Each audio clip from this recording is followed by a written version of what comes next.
the transition process that Libyan people are expecting of them, and also the issue of transparency as well here. We heard Mustafa Abdul Jalil saying that he's ready to face trial for the crimes that he may have committed during his time in power. Do you think that this is going to actually translate into practice, not just for him, but also the other members of the council?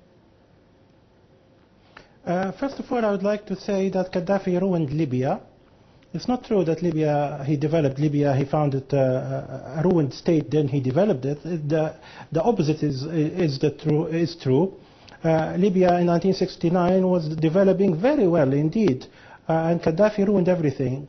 This is why we have the revolution. People don't revolt and die in their tens of thousands because things are good. No, they died because things are bad. Regarding the situation now in Libya, I agree that Al-Qaeda has the upper hand. This is partly because NATO supported the NTC completely and did not dispute its non-democratic credentials. This created a power vacuum in the country, and Al-Qaeda is capitalizing on that. This is why I need to add that Al-Qaeda is, to a great extent, is a Saudi creation. As long as we have this Wahhabi distorted version of Islam spread by the Saudi intelligence, ruining the minds of Arab youth, and Muslim youth, indeed Muslim youth, we cannot stop this problem of fundamentalism. This is why we in the Democratic Party, we ask for the help of the United Nations. We cannot have a transition, a peaceful transition to democracy in Libya without the help of United Nations. All right, Mr. Azikiwe, tell us what you think NATO's role has been in this. Do you think that NATO is to blame for failing to rather investigate who these people are, or rather ignoring it, or even purposefully not trying to say, all right, let's see who is running affairs there, who is linked to Al-Qaeda, what are these allegations about, and being rather too hasty in recognizing the revolutionary leaders as the sole representatives of the Libyan people? Well, they saw an opportunity to intervene in Libya, something that had been planned for many, many years. We have to keep in mind that people like Haftar, who was here in the state of Virginia for decades, had been supported by the American Central Intelligence Agency. He was flown back to Libya in February, ostensibly to head up the rebellion. I think that the Western industrialized countries, including the United States, want to take full control of the oil industry in Libya, the natural gas resources in Libya. It's a strategically located country in North Africa, and I disagree with Mr. Malik. All we have to do is look at even the ruling class in the United States, the American Central Intelligence Agency fact book, which has been no friend to the Libyan government, at least over the last 2 years. If you read that, it indicates very clearly that there's been tremendous economic growth in Libya over the last 42 years under the Gaddafi government. Even according to the Central Intelligence Agency, they have one of the highest standards of living in Africa. They have been involved in many projects, the development of the water resources there, the oil industry, also supporting other African countries throughout the continent. And this is why the African Union is withholding recognition of the rebels in Libya because of the racism that has been exhibited over the last several months. We've had dark-skinned Africans in Libya who have been imprisoned, who have been beaten, who have been tortured, and even lynched. This has been documented in several videos. Villages where the inhabitants, the majority of them were dark-skinned Africans, have been cleared out. Africans were run out of Misrata and other areas in the western part as well as the eastern part of Libya. It's clearly a process of genocide, racism, and also forced removal of millions of people inside Libya. Also, the refugees who have taken flight to Tunisia have also been victims of this type of racial discrimination. This has done a lot to destroy relations between so-called Arabs and Africans in North Africa.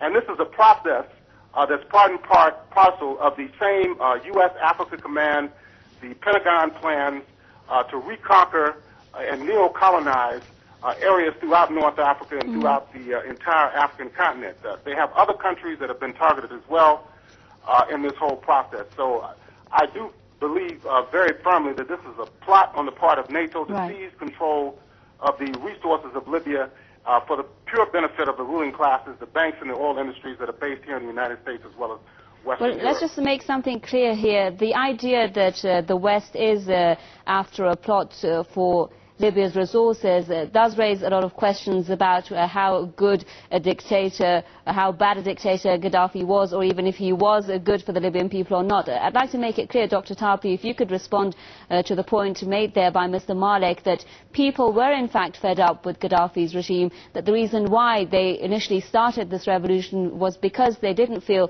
that they had rather enough of the resources of their country, that everything was in the hands of one family, and they did feel the pressure of poverty. What's your response to that then? Having been to Tripoli and looked around considerably, I would dispute those points. I think, again, if you look at the United Nations Human Development Index, you'll see Libya at number 57 in the world. They're beating 130 countries, beating Russia, beating Ukraine, beating Brazil, tops in Africa.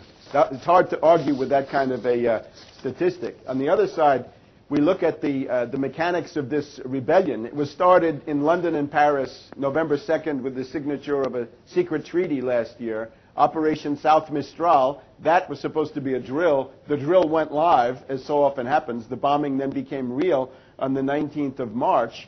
And now we've seen this a rebellion that could never have advanced 1 inch without NATO carpet bombing, NATO Apache helicopters strafing civilians with machine guns, massive killing of civilians by NATO. And then when they finally staged their triumphal march into the Green Square, the initial version of that, of course, was fake. It was done on a soundstage, a Hollywood set located in Doha, Qatar, with actors, probably all the unemployed actors of Beirut were there acting out the roles of Libyans. So this has been a fraud from beginning to end. This has been a NATO psy war. Of course, there's an Al-Qaeda infantry. There's an Al-Qaeda rabble. They've gotten foreign fighters from Pakistan, from Afghanistan. They've gotten jihadis, fanatics from all over the world, with a sprinkling then of romantic youth, families that had grudges against Gaddafi, people from the Benghazi, Tobruk area that are nostalgic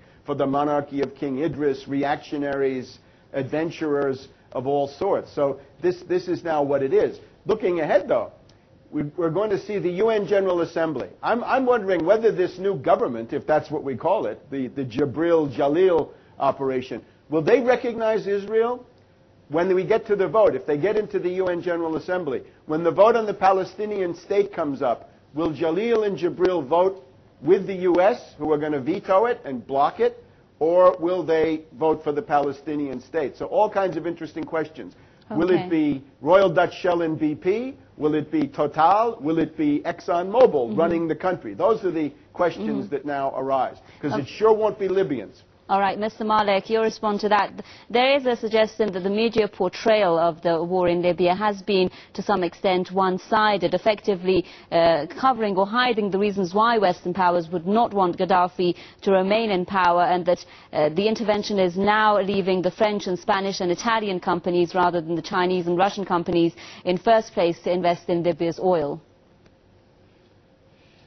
Well, I'd like to say that Gaddafi ruined Libya.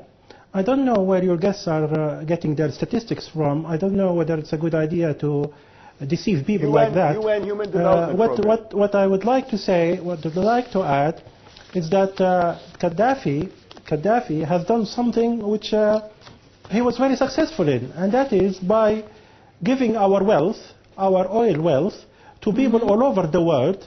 This is why we have supporters of him, not Libyans, but from all over the world. And this is why, because Gaddafi saw himself as a world leader, not just a leader of Libya, this is why he squandered our wealth all over the world, and he has supporters.